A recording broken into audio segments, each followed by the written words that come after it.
¿cómo están? Bueno, continuamos con los contenidos de esta asignatura. Nos vamos a ocupar ahora del texto de Kolping. En particular, ustedes tienen que leer los capítulos 2 y 3, que ahora los vamos a recortar del PDF original para subirlos al aula. Recomiendo en particular la lectura de este texto junto al texto de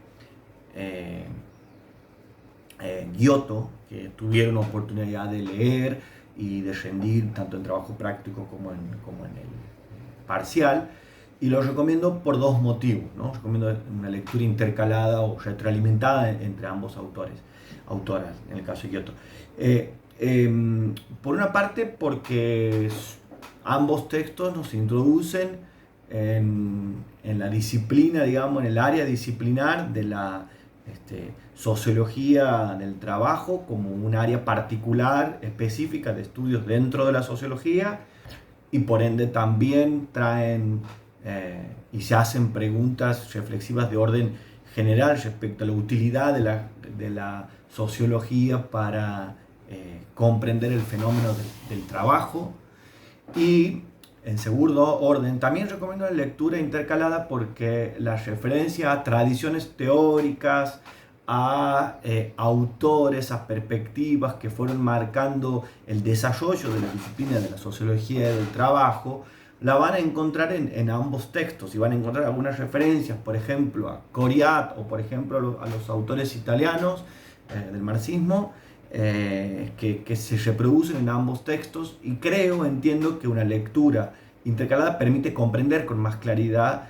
ambos, y por ende alcanzar una visión más general y más precisa de qué es lo que estudia la sociología del trabajo y qué buscamos con esta reflexión sobre la sociología del trabajo para que se comprenda el contenido de la asignatura. El texto, como les decía, tiene dos capítulos que son, digamos, que ustedes tienen que ocuparse. El primero de ellos nos introduce de manera general, digamos, una aproximación epistemológica general a la sociología como ciencia, y cómo la sociología se empezó originariamente desde sus clásicos a ocupar de la cuestión del trabajo, y pienso, digamos, desde el trabajo, por ejemplo, de Durkheim, obviamente el trabajo de Weber y otros tantos que están incluidos dentro de esta asignatura, pero cómo fue ganando terreno y cómo fue adquiriendo especificidad la cuestión del trabajo, del fenómeno del trabajo, y vamos a ver cuáles son los abordajes posibles para constituirse como una disciplina de estudio específica dentro de la sociología, un área de estudio o una subdisciplina dentro de la sociología. En este segmento, en el capítulo 1, Kolping trae algunas referencias respecto al estatuto científico de la sociología, algunas de las cuales ustedes ya se han familiarizado, las vienen prestando atención y se vienen formando en esta asignatura, pero creo que no es menor ni mucho menos innecesario refrescarla, tomar contacto de nuevo con algunas de estas referencias, porque entiendo que son referencias epistemológicas generales sobre la sociología como ámbito científico de producción de conocimientos, que nos permiten entender a la sociología como disciplina científica, como ciencia social, y en particular ir tomando nota, ir prestando atención, ir comprendiendo cuáles son las especificidades de las cuales se ocupa la sociología del trabajo. Así, Kolping, recurriendo a Giner, reproduce algunos de lo que son los parámetros básicos, fundamentales de la sociología como ciencia. El hecho de que se trate de una disciplina empírica, algo que ya a esta altura lo tienen claro, que esté nutrida de conocimientos teóricos, que este tipo de conocimientos teóricos está siempre en discusión o abierto, no busca o no se pretende desde la sociología producir conocimiento de tipo dogmático o dogmas, ¿sí? Una metodología que es, si bien desde lo formal moralmente neutra, no quiere decir aséptica. Quienes hacen sociología sabemos que están también como sujetos sociales involucrados en procesos políticos, sociales, tienen posicionamientos éticos políticos que de algún modo también marcan las investigaciones, y por lo tanto convierten a las investigaciones, o más que convierten, alejan toda posibilidad de construir un conocimiento aséptico. ¿no? Y por último, la sociología también tiene como sus propósitos y una de sus marcas de origen identitarias una crítica del funcionamiento de la sociedad, una crítica del orden social, una crítica de la estructura social y de las posibilidades y de agencia de las trayectorias individuales de los sujetos dentro de ese orden social. Entonces, en este sentido, este primer capítulo es nada más, como digo, una aproximación a la sociología como disciplina para llegar a la sociología del trabajo y a buscar qué hay de específico en la sociología del trabajo que la convierte en una subdisciplina dentro de la sociología. Decimos en términos muy generales, y de nuevo aquí recomiendo la lectura de Giotto, que el objeto, digamos, de la sociología del trabajo, de algún modo es un objeto, si se quiere, algo escurridizo, que se nos escapa permanentemente de las manos. Dice la autora, se dispersa, se esconde, se transforma, pero principalmente, y creo que tanto Kolping como Giotto coinciden en esto, el objeto de la sociología del trabajo, al estar dado por el trabajo en sí, por lo que entendamos por trabajo, es un objeto que se construye y se elabora de manera contextual, social e histórica. Es decir, es imposible desprender al concepto de su origen y de su procedencia contextual, de su carácter histórico, de estar inmerso en procesos sociales determinados. Y por eso mismo también el objeto de la sociología del trabajo es, y esto agrego yo, es algo escurridizo. Se modifica, va cambiando, va variando y van incluyéndose nuevos capítulos temáticos, nuevas problemáticas, nuevas dimensiones del trabajo, tanto a nivel macrosocial como microsocial, y entre paréntesis vamos a ver luego la distinción, que lo que generan es una complejización permanente y una variabilidad permanente del objeto de la sociología del trabajo. Decíamos, y de nuevo busco trazar el puente con el texto de Giotto. Ustedes recuerdan que, trayendo a Hughes, Giotto decía, bueno, no se trata de, para comprender de qué es esto de la sociología del trabajo, no se trata de aplicar la sociología del trabajo, sino de estudiar el trabajo con métodos sociológicos, ¿sí? Y cuando decimos métodos sociológicos, inmediatamente pensamos en todo ese universo de práctica humana, que de eso en definitiva se trata, sobre la cual determinados grupos sociales, actores de relevancia del campo académico, del campo de la intervención, del campo estatal, le atribuyen la condición o lo designan como trabajo, ¿no? Entonces, atento a esta variabilidad y a este carácter contextual que tiene la caracterización conceptual de una determinada práctica humana como trabajo, designada como trabajo, comprendemos que siguiendo esta perspectiva de Hughes, estudiar el trabajo con métodos sociológicos es posible, y esto en términos muy generales y pensando más digamos, en términos metodológicos, es posible que nos aproximemos al estudio del trabajo a partir de adoptar una perspectiva microsocial o macrosocial. ¿Y qué quiero decir con esto? Una perspectiva macrosocial pone su foco, centra su atención en el sistema, en la estructura social, en el orden social, en aquellos aspectos estructurales, patrones recurrentes que se reproducen, que hacen a las dimensiones estructurales y de orden social respecto al trabajo. Vamos a ver cómo algunas variables relacionadas a fenómenos macroeconómicos, el empleo, las características macroeconómicas de una determinada economía en particular, bueno, cómo hacen también al estudio del trabajo y cómo es posible estudiar sociológicamente a nivel macrosocial el fenómeno o el hecho social del trabajo. Pero no es esa la única forma de, siguiendo a Hughes nuevamente, para que no se pierda de vista, de estudiar sociológicamente o con métodos sociológicos el trabajo. También es posible que detengamos nuestra acción nuestra atención intelectual, en la acción social, en aquel dominio que queda en la esfera del sujeto, en lo que se conoce también como la agencia del sujeto, que busquemos prestar atención a cómo las conductas subjetivas son en algunos casos sumamente significativas para comprender un proceso social que involucra la cuestión del trabajo. Doy un ejemplo: cuando nos proponemos estudiar el trabajo a partir de conocer las perspectivas, las experiencias de vivencias de trabajadores de determinadas áreas de trabajo, buscando conocer cómo perciben, cómo conciben, cómo se relacionan, cómo gestionan la cotidianidad de su vida. Por ejemplo, en una fábrica, no quiero caer en un lugar común, pero los ámbitos laborales son mucho más amplios que la fábrica, que es de origen industrial que marcó la disciplina. También es posible aproximarnos a un estudio sociológico del trabajo, y también es posible comprender fenómenos del trabajo con este tipo de abordaje microsocial. Perdón. Recuperando, para que se comprenda, estudiar sociológicamente el trabajo es posible tanto desde un enfoque microsocial como desde un enfoque macrosocial, y también principalmente, o diría prioritariamente, buscando alcanzar una comprensión más global, combinando ambos tipos de análisis, ¿no? Luego, Kolpin se pregunta respecto ya al campo de acción de la sociología del trabajo. Se pregunta específicamente cuál es el campo específico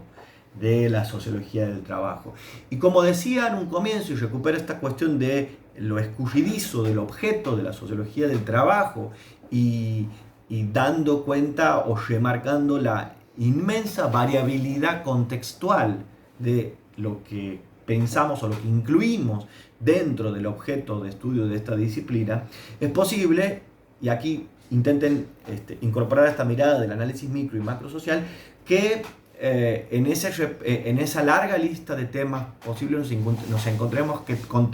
con grandes temas que hacen a variables estructurales o macroeconómicas, como por ejemplo el estudio del desempleo, el estudio de las diversas formas de precariedad laboral, el estudio del trabajo y su relación con los procesos productivos o con los perfiles productivos de determinadas economías en determinadas áreas geográficas.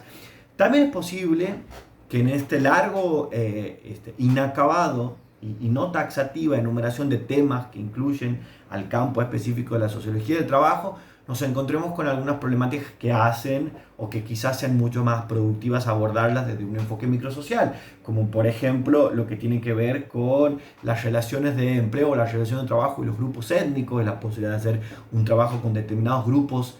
étnicos o grupos sociales generalmente vinculados o asociados a determinadas áreas laborales, lo que tiene que ver con la explotación y las condiciones de enajenación o de abuso en el trabajo. También, de nuevo, dimensiones colectivas que hacen a las acciones colectivas en defensa de los derechos de trabajadores, como por ejemplo todo lo que son los estudios que tienen que ver con el sindicalismo.